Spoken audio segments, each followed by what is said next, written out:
Let us welcome in studio Dr. Reuben Kigame. Mambo vipi mzae? Niko poa. Uko fresh? Karibu sana kwa studio yetu leo. Unakaa poa. Ikiwa angalia kutoka hapa unakaa poa. Uko sure umetucheki? Uizo to smile jo. Umetoka LD? Kwani? This morning. Sio this morning. Mbona unataka kujua? Nataka kujua. Ulitaka nikuletee nini kwani? Au siku umenitupa. Zi. Nowadays hata simu nipigii. Sitakupigia simu bwana. Wewe ndio unafaa kuja kunywa mursik. Yes. Na acha mambo mingi. Acha mambo mingi. Lakini umenikaribisha poa. Yes. I mean that's a very very great track. Yep. Absolutely. There are two tracks I like from Sauti Sol. This is the second one. What's the first one? The first one is Nerea. Nerea. Yes. I even wrote about it. I mean, when a musician engages society by addressing the real issues, you know, the social issues, huyo mwanamuziki anaenda mbali.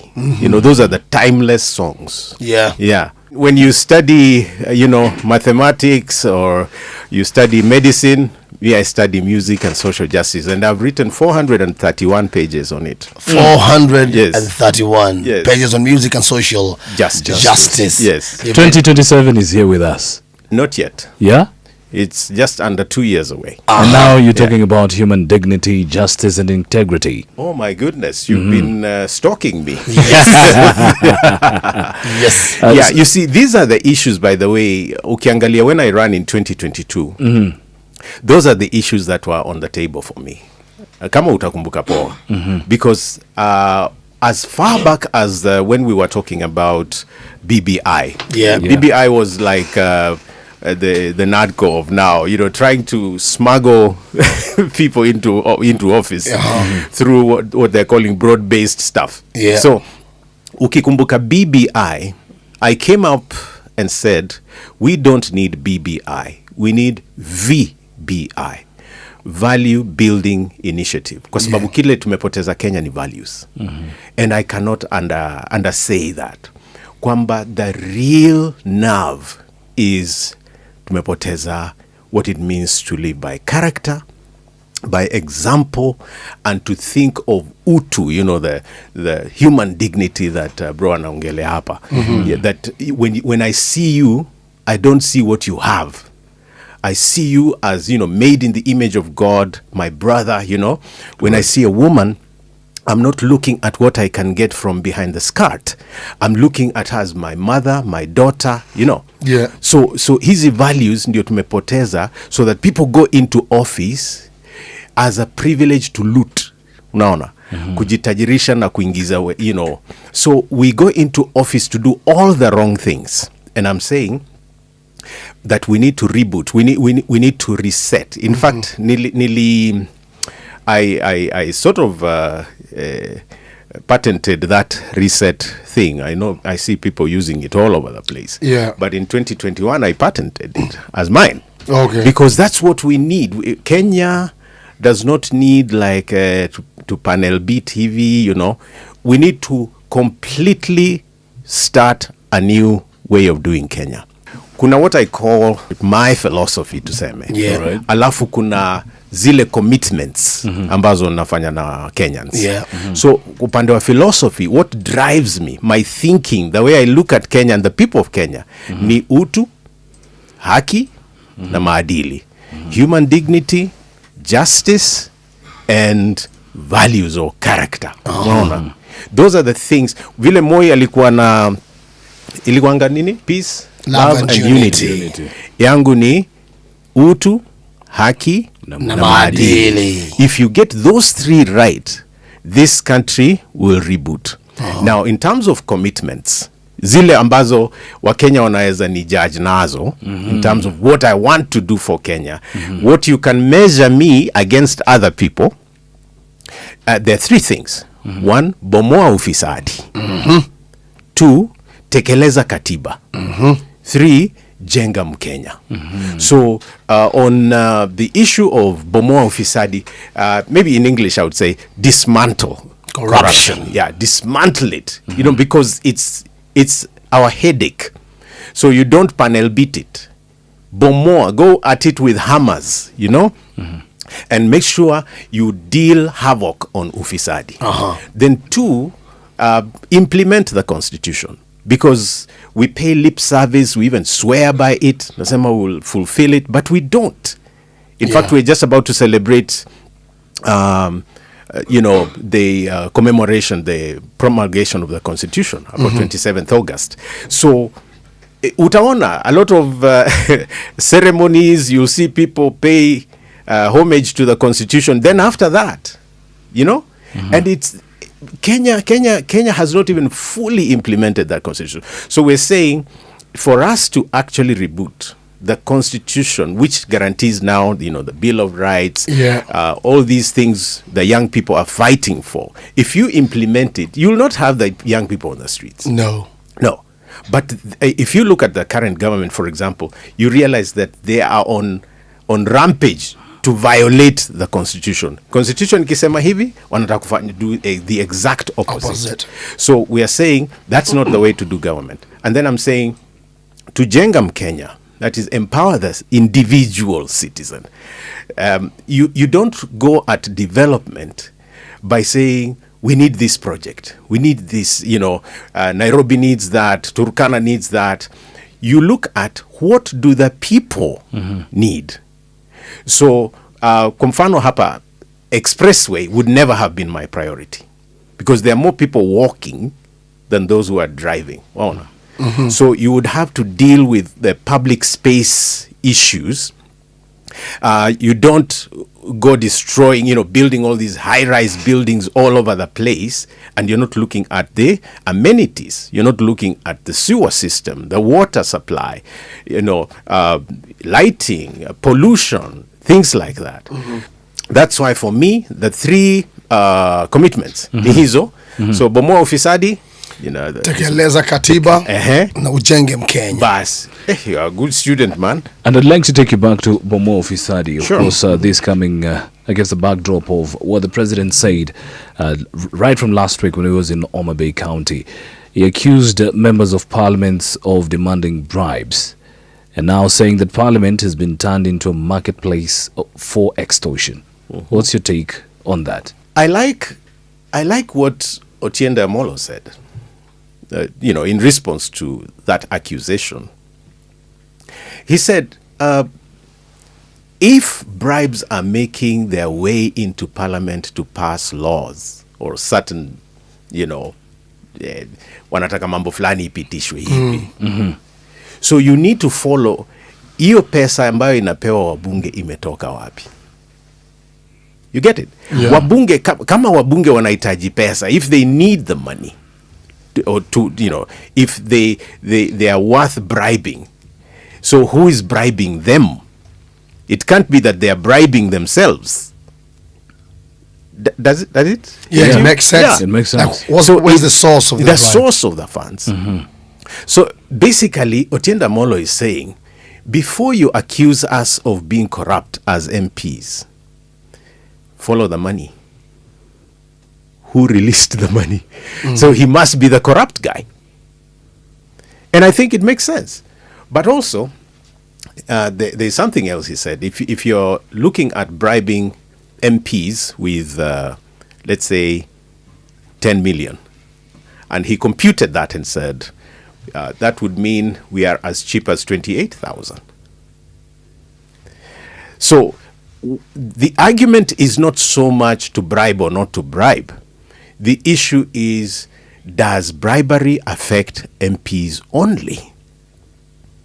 And then here are MPs that have fallen out that the other day were darlings of the same guy. But we are also not looking at the unexplained expenditure.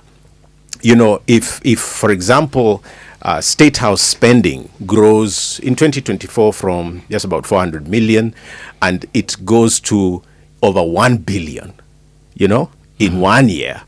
And children are at home, you know, they're not going to school. Kenyans are still looking for livelihoods, etc. You want to build a church at State House. You're actually going to give Harambee Stars, 600 million. We are not asking the source of the funds. That is our problem as Kenyans, that we don't follow the money. So when the politicians come and bribe you, give you 500 bob or 200, 150, and from what you know, they are not able to have that kind of money. When somebody comes at a campaign rally and dishes, let's say, 5 million, and you know they don't even make 2 million a month. If we don't ask the source of those funds, we will continue going around in circles. And so we don't ask the source, but we also don't ask about the expenditure.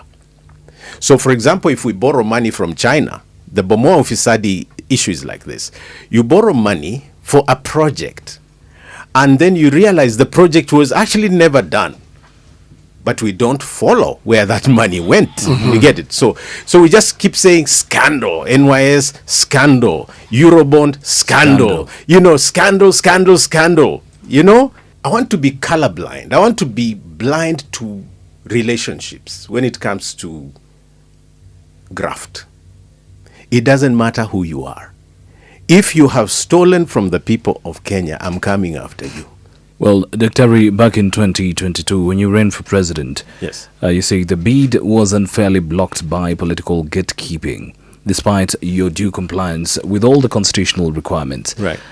Moving towards 2027, are you confident with the systems in place, IEBC and the likes? I'm not confident because, once bitten, twice shy. But you go at it with hindsight, you go at it with maybe better preparation to face them, etc. If you're going to challenge the system, sir, the system will challenge you. That's a rule of life. It's not just in 2022 that it happened. You remember on 31st July this year, I went to court, to sue Murkomen, Haji, Amin, and Kanja for the orders to shoot to kill and for killing more than 100 Kenyans. That case is in court for urgent hearing. Okay? Yeah. That was 31st July, okay? Correct. The next day, the 1st August, KRA comes after me saying I owe them. I owe them 20 million. I don't even make that kind of money. Okay? So, there is a way, if you touch certain things, they will try and touch you. All right? I sought permission to actually make my public declaration today, the 20th of August, 2025. Okay? On Friday, permission was granted. Okay? Yes. Monday, it was cancelled. Oof. Okay? Yeah. So I am aware that if you're going to face the system and speak truth to power, they will hit at you. So I am acquainted. I'm acquainted with the 5 a.m. AI calls. I'm acquainted with threats, audio threats. I'm acquainted with people trying to poison me. I'm acquainted with all that. People think that running for office is a walk in the park. It's a dangerous thing. You could, of course, I've been arrested on the streets for demonstrating. I mean, I have a doctorate. I would just be happy to sit somewhere and teach at a university. When I'm looking for opportunity, when I offer myself to run for office in Kenya, it's not because I'm hungry. It's not because I lack a job. It's because there is a mission. There's something that I see that most Kenyans have refused to see. For example, every day we're losing our sovereignty to foreign powers. We are actually deliberately selling off Kenya piece by piece. And there has to be somebody to say no. As I look at, let me give you some figures here. I hope, follow me closely. Yeah. In 2024, I picked up that Kenya spent 656 billion, 656.6 billion on education. Okay? To fund education. That's the highest spender in the budget. Now, you would think if you spent 656.6, then that education would then be either affordable or free.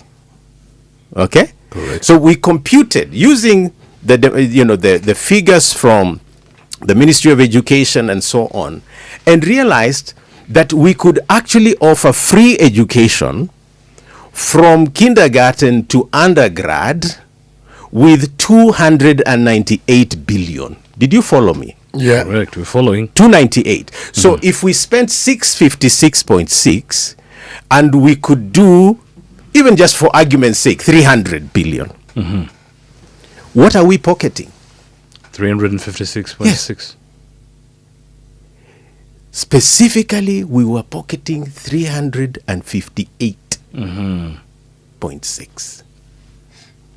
Now, if that is the amount of pilferage, and the education is not free with that amount being spent on education, we have not even got to the point of how we're paying almost 70% of our revenue to debts, because some people pocketed the money.